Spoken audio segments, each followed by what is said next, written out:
Bonsoir, chers auditeurs. Aujourd'hui, nous allons discuter des différents des dispositifs de perfusion et de transfusion. Je veux dire les perfuseurs, comme on a appelé, et transfuseurs qu'on utilise ici chez nous.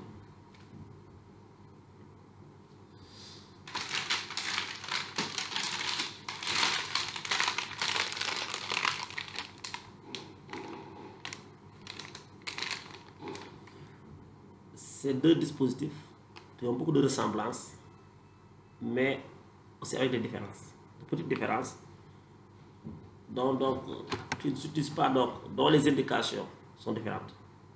Le perfuseur permet de perfuser, de faire passer des liquides, des solutés, tandis que le transfuseur, c'est pour faire passer, c'est pour faire une transfusion de sang ou d'un dérivé sanguin,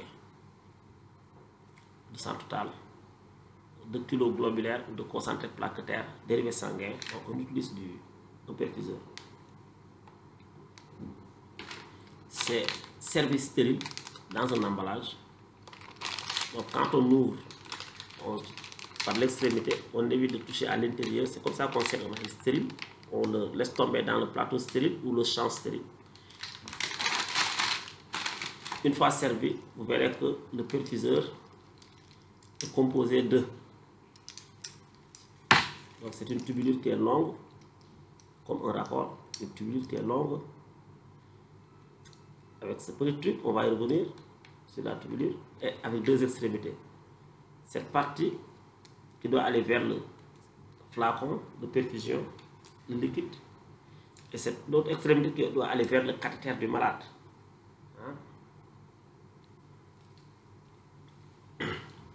Donc, cette partie l'embout, donc qui est protégée par un capuchon et qui doit rester stérile, on ne doit pas y toucher.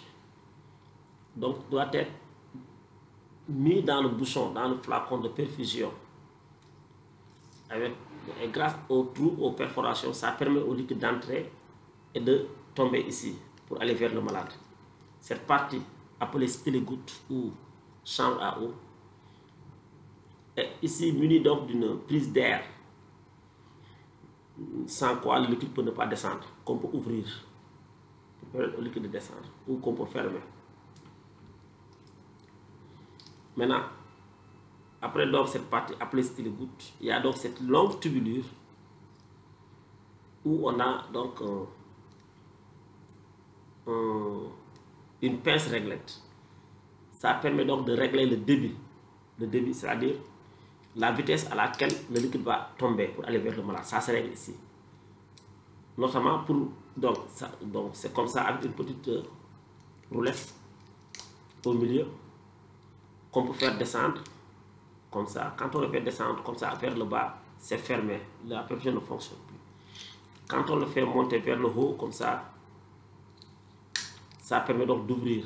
Donc dès qu'on commence à faire monter, vous verrez que le liquide va commencer à descendre ici.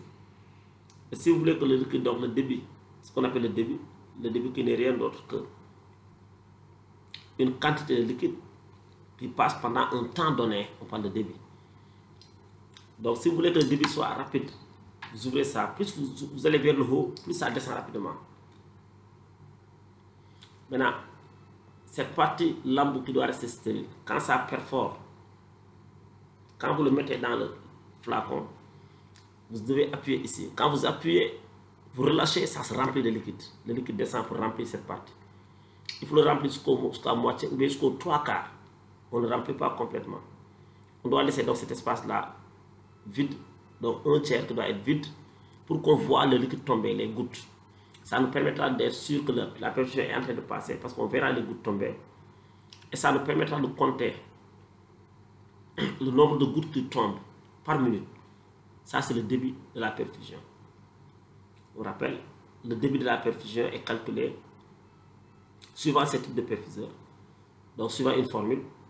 La formule, c'est qu'on prenne la quantité, débit égale quantité de liquide. Si c'est 500 ml, donc 500 ml, qu'on doit convertir en gouttes. Et pour cela, 1 ml est égal à à 20 gouttes. 1 ml de cristalloïd équivaut à 20 gouttes. Avec ça, ce dispositif-là, 1 ml passe en 20 gouttes avec ça. Et le temps doit être converti en minutes. Donc, si on doit calculer une perfusion de 500 ml de sérum glucosé, on fera quantité 500 fois 20 gouttes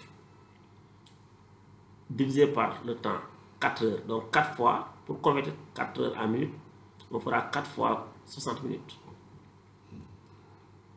Et c'est ce qu'on va trouver. Si on trouve 40, 35, 50, avec son chronomètre, on va régler, avec la pince réglée. Pendant 1 minute, on se mettra là à régler pour avoir 60 gouttes pendant 1 minute. Donc ce sera alors le débit pour cette perfusion. Le débit, donc, c'est la quantité sur le temps, en gouttes par minute, avec donc les perfuseurs là.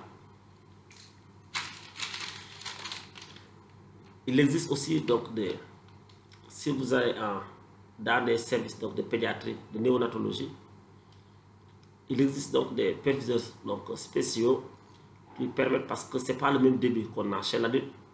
Par rapport à l'enfant, on n'a pas le même débit. Et on n'a pas en général les mêmes dosages. Donc, la prescription médicale, en fonction de la prescription du médecin, donc le débit aussi doit être prescrit. La quantité sur le temps de perfusion doit être prescrit. En fonction de ça, donc il y a des perfuseurs plus adaptés donc, pour faire ces perfusions en pédiatrie.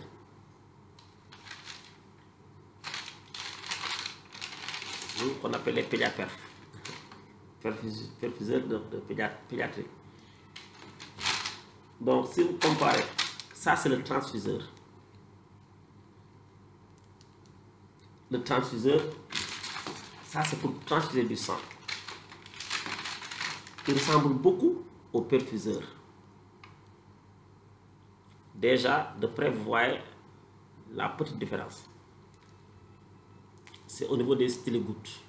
Vous voyez, le perfuseur, la chambre à eau styles-gouttes est plus petite que le transfuseur qui est plus volumineux. Pour ces modèles-là. Ensuite, au milieu du styles-gouttes du transfuseur, il y a quelque chose qui sépare ça en deux parties, qu'on appelle filtre. C'est pour filtrer et retenir éventuellement tout corps étranger qui peut se trouver dans la poche de sang ou bien un caillot sanguin même, et qui ne doit pas passer vers le malade. C'est un filtre. Ça doit être aussi appuyé à moitié. Une fois qu'on perfore le bout, la lambeau dans la poche de sang, on doit appuyer ici et relâcher pour que ça se remplisse de sang. Et quand on appuie, on relâche comme avec le perfuseur. Il faut être sûr que le sang va s'écouler jusqu'à ce que ça sorte de l'autre côté. Ensuite, on peut fermer. Ce qu'on appelle purger le perfuseur. C'est pour éviter que de l'air reste dans la tubulure. C'est pour éviter les bulles d'air qui pourraient donc créer ce qu'on appelle une embolie gazeuse et qui est mortelle, qui peut être fatale pour le malade. Il faut toujours purger et vider l'air, que ce soit pour le perfuseur ou avec le transfuseur. Donc quand on appuie, on relâche. Il faudra ici, notamment, il faudra remplir au niveau du filtre. Il y en a qui remplissent un tout petit peu, qui appuient, le sang vient ici. Donc ce qu'on évite, c'est que si vous mettez un peu de sang, donc la goutte de sang qui tombe de là à là va faire une distance. En tombant, donc le sang, les éléments qu'il contient, parce que le sang contient des cellules qui sont vivantes, ces éléments donc risquent d'être détruits. Donc le globule rouge risque d'être hémolysé. Donc pour cela, il faut bien remplir. Donc c'est ce qu'on avait à dire sur le perfuseur et le transfuseur. S'il y a des suggestions, des questions, vous pouvez nous les faire parvenir. On vous remercie.